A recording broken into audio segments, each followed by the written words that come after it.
మిత్రులారా, ఆదిలాబాద్ జిల్లాలో జాదవ్ దేవ్ రావు అనేటటువంటి ఒక రైతు తను చేసినటువంటి అప్పుకు ఈఎంఐ ఇన్స్టాల్మెంట్ కట్టలేననే బాధతో బ్యాంక్ అధికారులు వేధించడంతో ఐసిఐసిఐ బ్యాంకులో పురుగుల మందు దాగి ఆత్మహత్య చేసుకోవడం ఒక రైతు బిడ్డగా అత్యంత బాధాకరం. ఈ దేశానికి స్వతంత్రం వచ్చి 75 సంవత్సరాలు దాటినా రైతు అనేటటువంటి వ్యక్తిని ఈ రోజుకు అన్ని వర్గాల వారు అణచివేత గురి చేస్తున్నారు. పేరుకే రైతు రాజు అని చెప్పుకుంటాం, కానీ అది పేర్లకు ప్రకటనలకు మాత్రమే గురవుతుంది. కానీ ఈరోజు కూడా రైతుల యొక్క పరిస్థితి మారడం లేదు.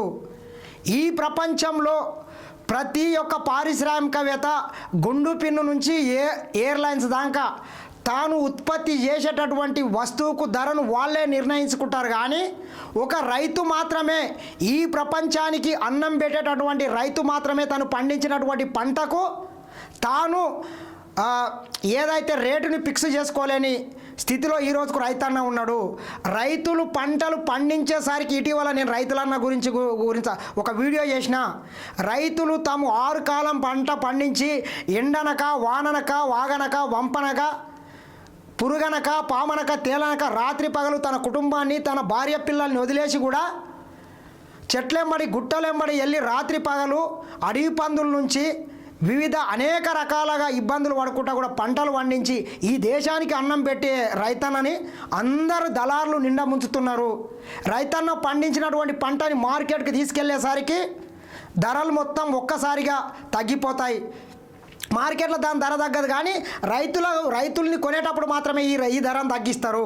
ఇటీవల నేను చూపించిన వేరుశనగ రైతు మార్కెట్లో రైతులకు వేరుశనగ అమ్మేటప్పుడు వాళ్ళు 14,000 క్వింటాలు అమ్మిరు.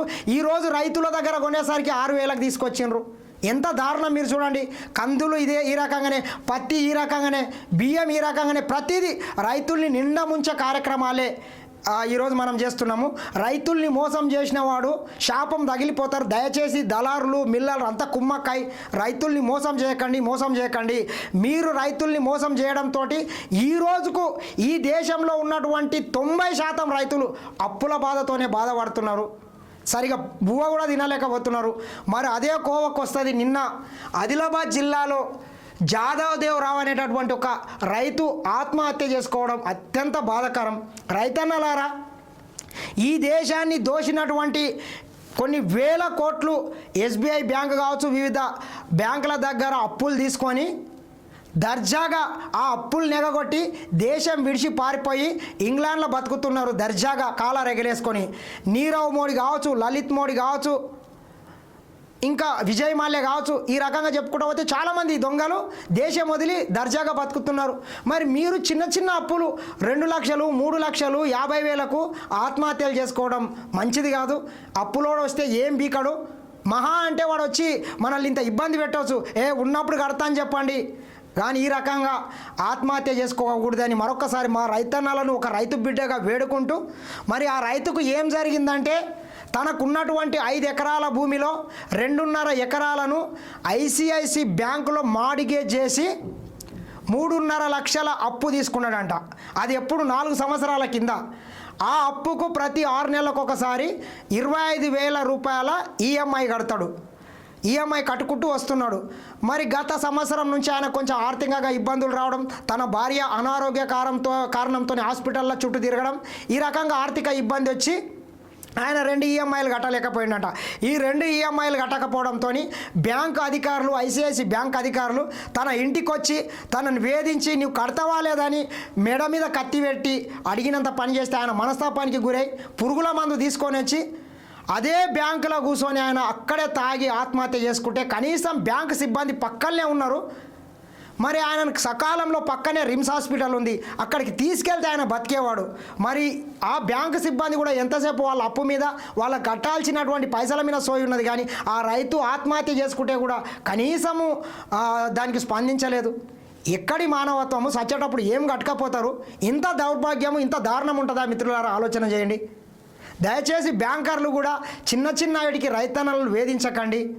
మరి ఇది ఈ రకంగా ఉంటే దీన్ని ప్రతిపక్ష నాయకులు కూడా రాజకీయం చేసి శవాల మీద పేలాలు ఏరుకొని అంతిమంగా మళ్ళీ రాజకీయంగా మాకేమన్నా లబ్ధి చేకూరుతుందని మళ్ళీ దాని మీద కూడా మాట్లాడే పరిస్థితి ఉంది.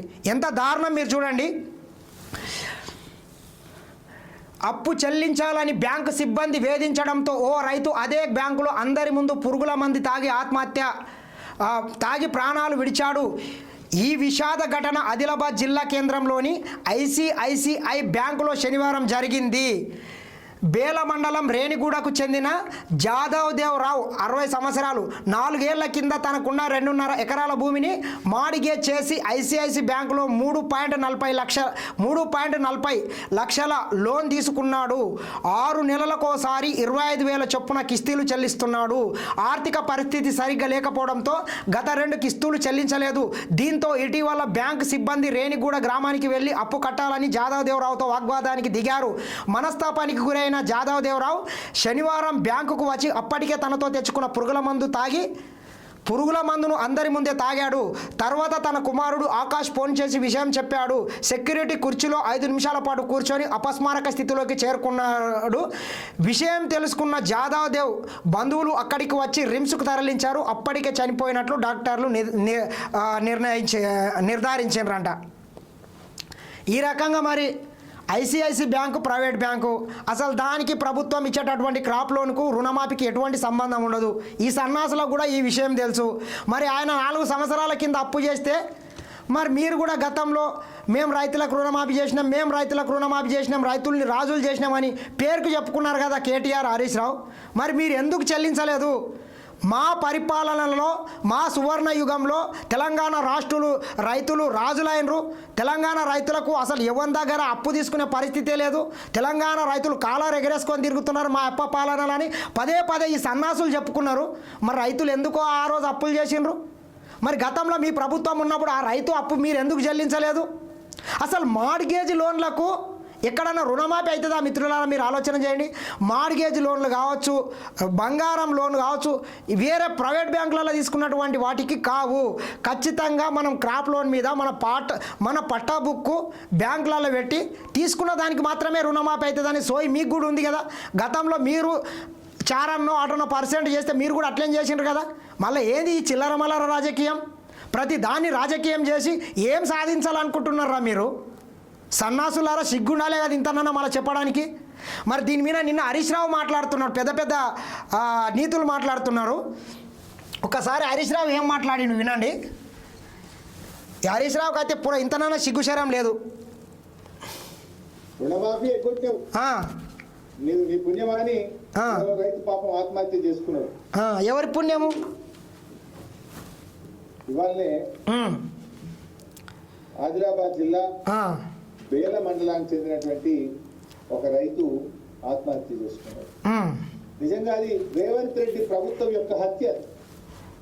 రేవంత్ ప్రభుత్వం చేసిన హత్య అది. సిగ్గుండాలే చెప్పనికే.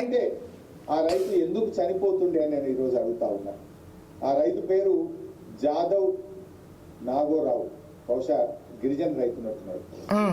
జాదవ్ నాగోరావు. ఆ రైతు పేరు కూడా చక్కగా తెలుసుకోలేదు. జాదవ్ దేవ్ రావు ఆయన పేరు. రోజు అప్పుగట్టని ఇంటికాడ బెదిరిస్తా ఉంటే వర్షపడక ఇవాళ పొద్దున్న లేచి బ్యాంకుకు పోయి బ్యాంకులోనే పురుగుల మందు తాగిండు. బ్యాంక్ అధికారుల సమక్షంలో బ్యాంకులో పురుగుల మందు తాగిండు. పాపం హడావిడిగా ఆదిలాబాద్ రిమ్స్ హాస్పిటల్కి తీసుకుపోతుంటే మార్గ మధ్యంలోనే నాగోరావు చనిపోవడం జరిగింది.